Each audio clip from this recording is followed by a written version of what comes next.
the hues of Sri Rama and Devi Sita, we clearly have depictions about Sri Rama being described in a greenish hue as the color of the sacred Durba grass, the Durbadala Shyamam, Ramam Durbadala Shyamam.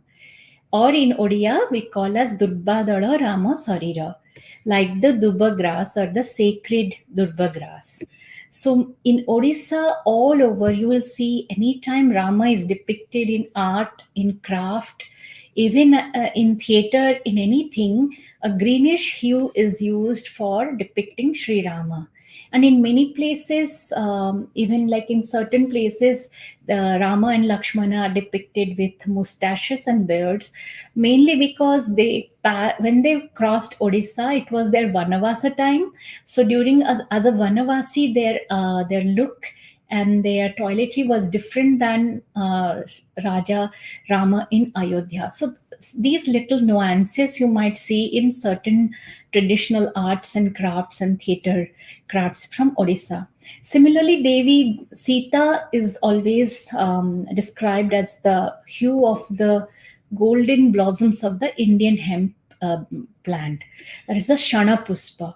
Our very dear, very famous poet Upendra Bhanja very beautifully describes Vibhusana Puspe Jakanti Jana. So Vibhusana Puspa, Pusana Puspa's color and hues like the beauty or the loveliness of Sita. That's how he has described.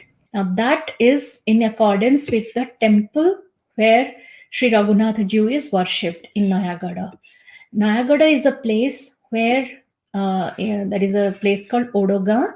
In Odoga, the temple dedicated to Sri Rama, Lakshmana, Sita worships the gods and goddess in their Vanavasi form as forest dwellers. So if you see as a forest dweller, they have a bird. Rama and Lakshmana have a mustache and a beard. They're not clean shaven there. So it's a very beautiful and very unique type of idols of the gods and the goddess. This is the same place where Kavi Samrat Upendra Bhanjo actually did his sadhana and attend his siddhi before he could compose all the beautiful poetry that he did later. The Sri Mandira traditions and the Sri Kshetra traditions about the Ramayana in Jagannath culture.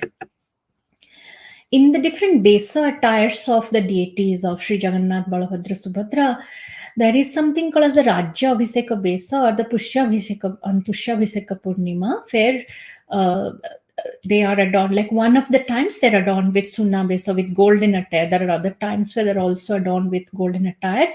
But this is in accordance to the Sri Rama's coronation ceremony, which happened on the full moon night, Purnima of the Pausha month after he returned to Ayodhya. So during this Besa means the attire, there is also something called as Mahodadhi Abhisheka and the Samudra Arati. The priests and other writers, they go near the sea and they offer arati and the pujas near the Mahodadhi, because there is a belief that for this Abhisheka, all the other gods, goddesses, and the different divine beings, they get down on the earth to witness this Abhisheka of Rajaram. This is a ritual in Sri Mandira in the Puri temple which is used, and there are a couple of sculptures I have put here from the different matha monasteries that are near Sri Mandira. That is a very unique and extremely rare Besa attire of Sri Jagannatha, which has happened only very handful few times in all these centuries. It's called as the Raghunatha Besa. Now, in this, the deities are attired like Sri Jagannath Devi Subhadra and Balabhadra. They're attired and depicted as Rama's, from the scenes of the Ramayana. And all the other characters are also arranged near them. And this happens on the day on which Sri Rama's coronation falls in the month of Vaishakha, and only 9 times it has happened. The last time it happened was in 1905. if you see the Ratha Yatra of Puri, each god, each like Jagannath, Balabhadra, and Devi Subhadra, they all have their own chariots, and especially in the chariot in the Ratha of Sri Jagannath and Sri Balabhadra. On Jagannath's Ratha, you find a little sculpture here near the wheels where Sri Rama is seated on the shoulders of Hanuman. And on Balabhadra's chariot, Sri Lakshmana is seated on the shoulders of Angada. This is something which is a very local thing, and even many people in Odisha also don't know about it. But it is a strong local belief, and it has a Ramayana connect. So I wanted to showcase this here. So it is about the Lankapuri in Odisha. Subarnapur or the Sonpur is the golden land, like Subarna means gold. And there in the inside the river Mahanadi, there is the little temple with the very ancient worship of goddess Lankeshwari. Now, in the huge Mahanadi river, the Mahanadi itself looks like an ocean.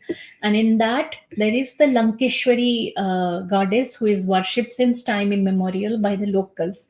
And according to local legends, this is one of the Lankas, because Ravana's kingdom had not just been the little island that we think of. Ravana's kingdom extended even into the Indian mainland that time. Even Dandakaranya region was a part of Ravana's kingdom, where Kharadushana, where his his representatives manning that administration there. Similarly, maybe Subarnapur also, as people believe that it is another Lanka, it might have been a part of the kingdom of the Ashuras. In fact, a very famous and very significant archaeological finding by late Professor H.T. Sankalia, he, in his archaeological excavations, he found the Manmunda Asuragad settlements in the southern bank of the river Tel, like it's a tributary of Mahanadi, which is very ancient. So Asurgad, the name itself, is related to the Asuras, and that all these archaeological excavations also gave a strong connection that yes, this might have been a part of maybe Ravana's Lanka also somewhere, because Lankeshwari is also worshipped here. Even in nearby Junagadh, goddess Lankeshwari is one of the very like the Ishta Devis there. How Lanka and Lanka, Sonpur, and all might have been some connections with Ravana's Lanka is reflected in a very famous ritual tradition that is celebrated even now. Even like it is a tradition, people don't know when it started. It goes back, it is age old. So it's called as Lanka Podi Hanuman, or the during the like what the people do is for the little kids, they would uh, like they would pull the little Hanumans and other clay idols of Hanuman all across the little streets. And when it is night time, the Hanuman's tail would be lit on fire, and then and they would be again carried out with the fire lit tail. They would be carried out everywhere in the streets, and then they would be the Visarjan would be done in the nearby river. So that is a tradition that has been kept alive for all these centuries without fail. So even some people say that this is a place certain people like disrespect Hanuman's attack on Lankas. That is one section of belief. So with that, I conclude the talk for today.